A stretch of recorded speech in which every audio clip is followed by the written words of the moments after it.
Hi, Madam Eileen here to show you some more fun in and outs with balloons.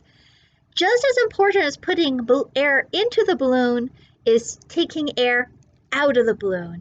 And that's where us balloon artists become masters of mystery. We become like the lion tamer. People come from all over to watch us break a balloon in half. So let's get started. We're going to start. You've made your balloon creation and you have some balloon left over, okay? We want to break it. So the fastest way is just to rip it off and wrap the scrap around really fast. Now, if the way that's done is you put your thumbs apart from each other, you put your fingers opposite sides of the thumb, so it's like this, and now really fast I'm going to hold one in place while the other one rips this way, and while it rips, I'm going to close my thumbs down and together so I do not lose air in this piece or this piece. And I like to count 1, 2, 3 to let people know something is happening. Now, if you do it slow, it won't pop. It'll stretch, and all your strength is not going to break that balloon unless you're very lucky or have a pair of scissors on hand. So I will do it really, really fast. 1, 2, 3. Ah, did you see that? I had to do it twice. Doing it twice like that, I'm moving and working the balloon, heating it up so it's hot enough to pop off. Boo! Now I need to have enough balloon nozzle to tie, so I isolate a bubble, I let the air out, and now I can tie it around my fingers. We're going to do that slow motion. So one hand stays still and the other hand pinches and pulls. That's what's going on. Now, you don't have to dig in with your thumbnail. You will break and hurt your thumbnails if you do it too much. What happens is try to keep your thumbs flat, and it's just the speed. If you have to jerk it twice, that's what you got to do.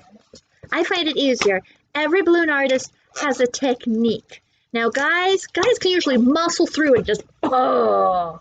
Now, if I have more length of the balloon, I could do that like this.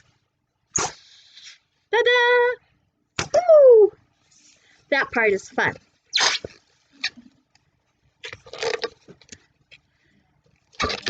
But when I have a small area that I'm working with, pulling it up, down, up.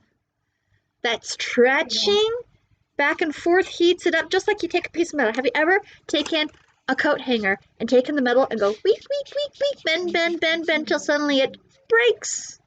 That's what I'm basically doing with my balloon. Back, back, back. Though that's not the only way to break a balloon. Now this was just a balloon scrap. This was a long balloon scrap, so this wasn't a full balloon to begin with.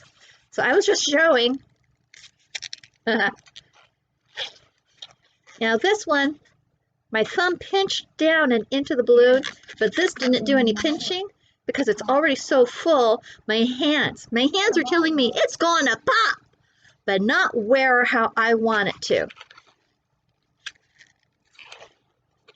So don't rely on your eyes, rely on your hands. Your hands will tell you if it's going to pop or not. Look at that. There's enough to maneuver. When the balloon is too soft, it's going to be very, very hard to break. So this is how you would break off segments. The faster the better, and you don't have to dig your fingernail in.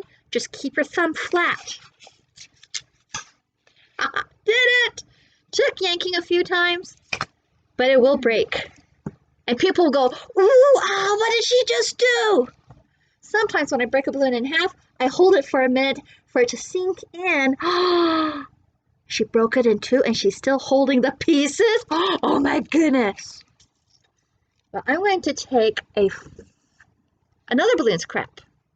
What am I going to do with this? Oh, yes. Sometimes you want to break a balloon in half. I will demonstrate how I do that. Let's see. Some balloon colors are harder to tell apart.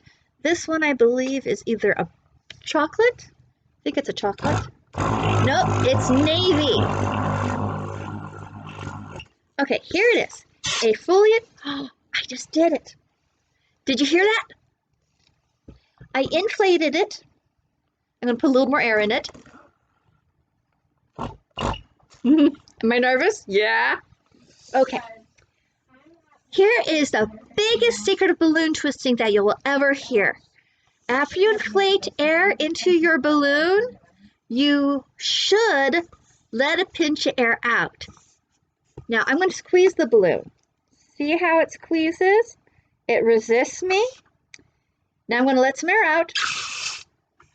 Now look at that. It looks firm like it did before, but it's now soft. If you don't want your balloons to break, you put the air you need till you have the tail you want.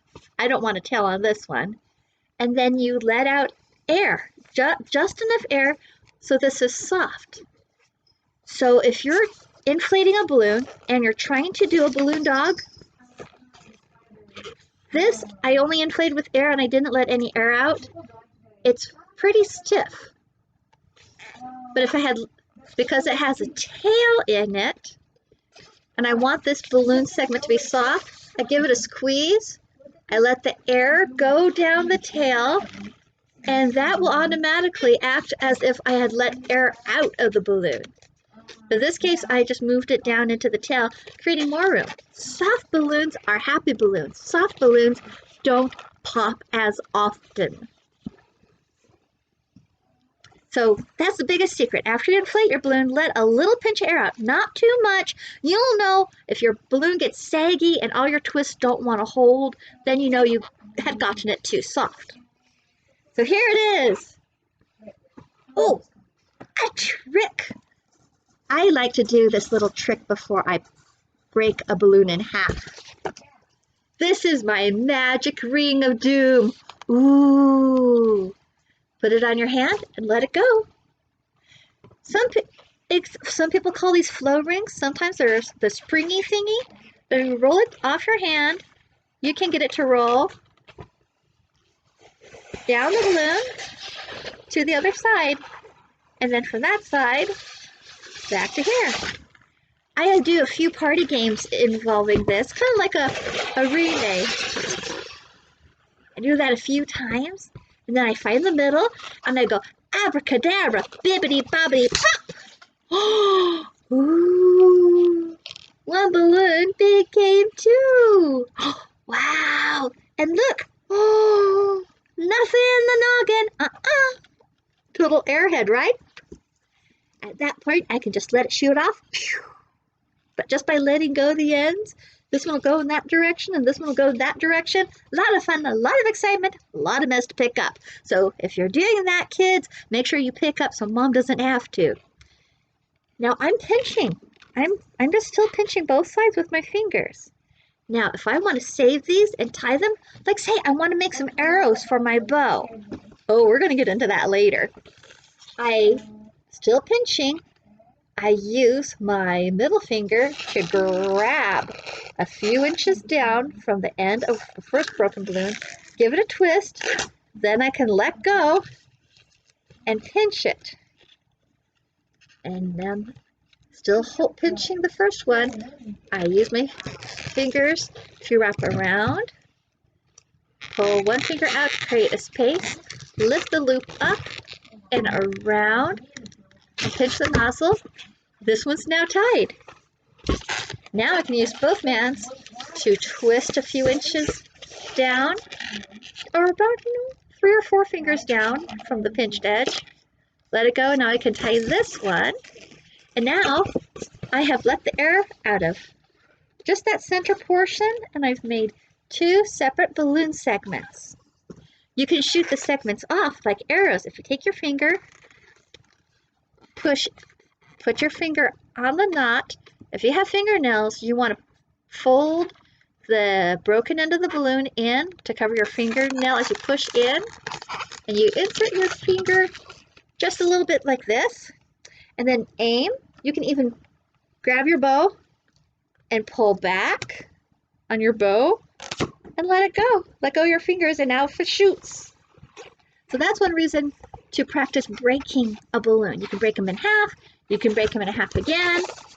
I'm going to take this segment and see, I pinched it and the balloon is too soft. It wants to stretch. And as you see, it's a pretty hard stretch. Nothing's happening. That's because the balloon was too soft. But look, I stretched it and now it's bulged right there.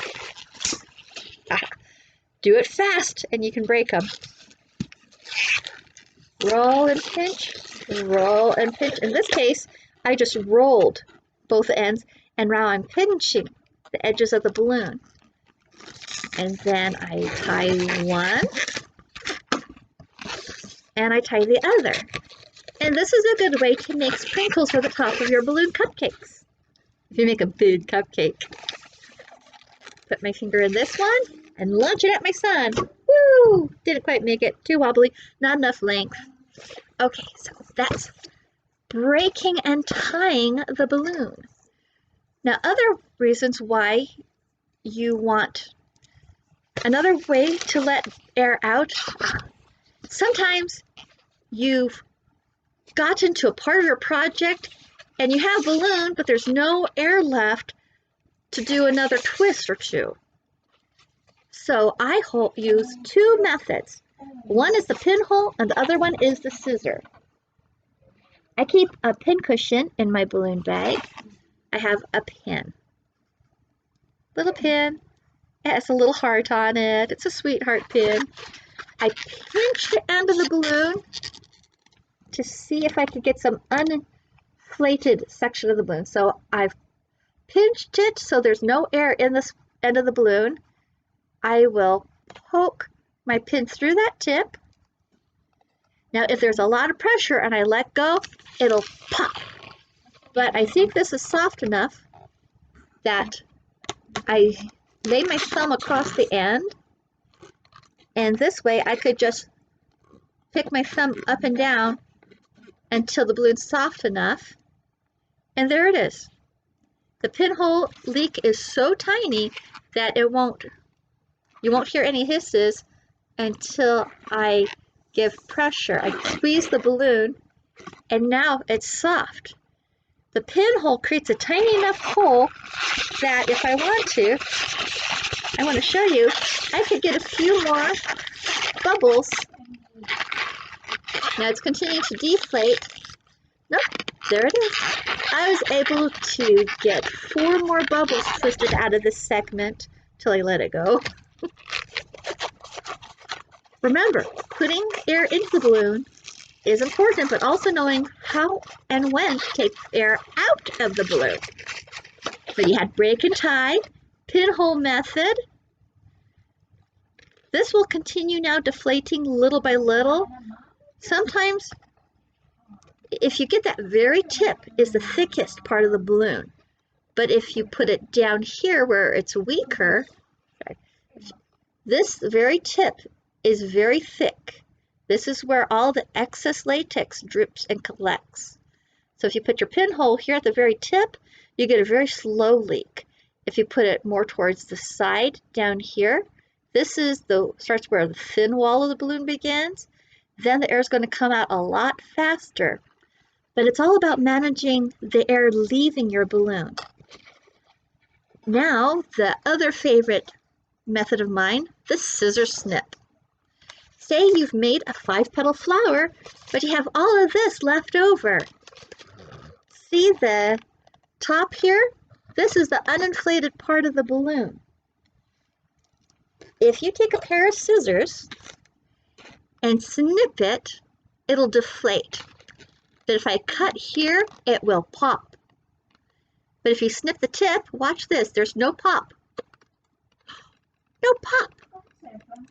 Sometimes the air goes shooting out, but then other times the latex pinches closed because of just the pressure of the scissors, and I end up with a slow leak. Give a little pinch and it puffs out like a volcano. And then I just take this piece and I go around like a jigsaw puzzle. Go around 2 petals this way, go around 2 petals that way, go around 2 petals, and then I pull it up and I let it go. And I am ready to continue making something with this flower. So, break and tie, pinhole, scissors, but sometimes you want to get the air out of the balloon even before you begin your project. Get a regular 260 balloon. You want to pinch the tail, and then with your other hand, pinch. So I'm pinching the tail, holding the tail with one hand, and with my other hand, I'm going to pinch and pull. I'm going to pull, pull, pull while pinching with my other hand. And what this does is it chases all of the air out, creating a vacuum, and this makes a rubber band. Remember the arrows I mentioned? This is the string of your bow. So to make the bow and arrow, you need to be able to break and tie and get the air out of your balloon. And let's see, I want to show you. Let's see, I was just thinking about a good air out method. There's this one, there's that one. Oh, yes. Say you're twisting a project. I want to do a balloon dog. There's the head. But look, there's not enough balloon left for his body. What are you gonna do? You put air back in. You take the scissors. Sometimes you might want to try to keep this bubble of air that's already in there. So what you want to do is you want to pinch the end of your balloon, take the scissors and snip the tip off.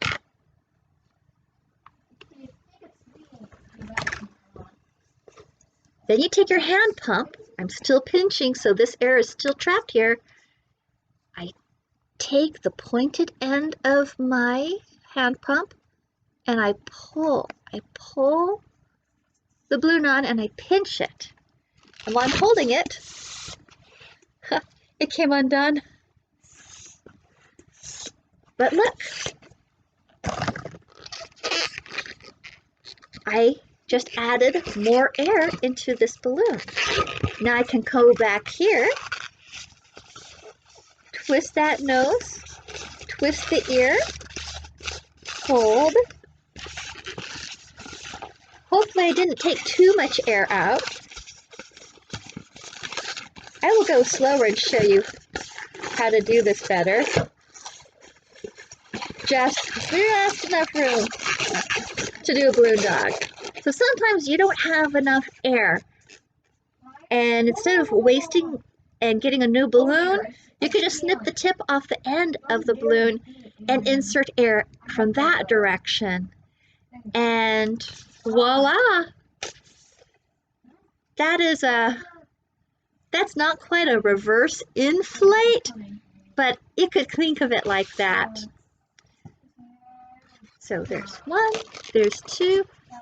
I'm checking my notes. Is there any other wonderful methods?